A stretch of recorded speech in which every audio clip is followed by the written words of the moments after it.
ይሄ ክፉ ነገር ገጥሞናል ምህላ እናድርግ ብለን በትንሹ ከ5 ጊዜ በላይ እንደ ከተማ የምህላ ጸሎት ይዘን አመድ ነስንሰን ማቅ ለብሰን እናልቅስ ብለን አዋጅ ስናውጅ እናንተ ዕለተ ዓርብ በ2 ሰዓት ጃምቦ ሃውስ እንደ ጉርጥ ተዘፍዝፋችሁ ነው ያላችሁ።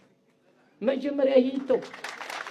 ስለዚህ ይሄ እኮ በነገራችን ላይ እኛ የከመርነው ክምር ነው ተንዶ እየበላ ያለ በየዘርፉ ማለት ነው። እና ወደ ሃይማኖት አባቱ ወደዚያም ጠጋ አድርጎ ይቺ ጠጋ ምን መሰላችሁ?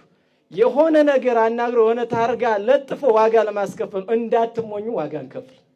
መያዝ ያለበት በእኛ በኩል ቀደም ሲል አንዳንድ ስህተቶች ታይተው ከነ አቶ ማንችሎት ጋር በመነጋገር ከሌሎችም ወንድሞቻችን ጋር በመነጋገር አርመናል ይመስለኛል። በተለይ ካስተምሮ አንጻር ይሄ መጣልህ እንዲህ በለው የሚል እሱ አይደለም። በቤተ ክርስቲያናችን አስተምሮ ለዚያም ሳይባል በደንብ ማዕከል የሆነ ስለ ሰላም ብቻ እሱ ሰላማ ለብሔር እስመ በሰላም እግዚአብሔር ይከውን ንብረትክሙ እጃችን ላይ ነው ያለው። እውነት ነው። ሰሚ አለ ወይ ነው አሁን ትልቁ ነገር። እኛ እየተመካከርን ነው እንድታውቁልን። በተለይ በሃይማኖት አባቶች ጉዳይ ኤዋሉ አባቶች ሙሉ የሆነ ውይይት እያደረግን ነው። ይበቃል። ትውልዱን ለንስሐ ማብቃት አለብን፣ ማስተማር አለብን። ከሚመለከተው አካል ጋር መነጋገር አለብን።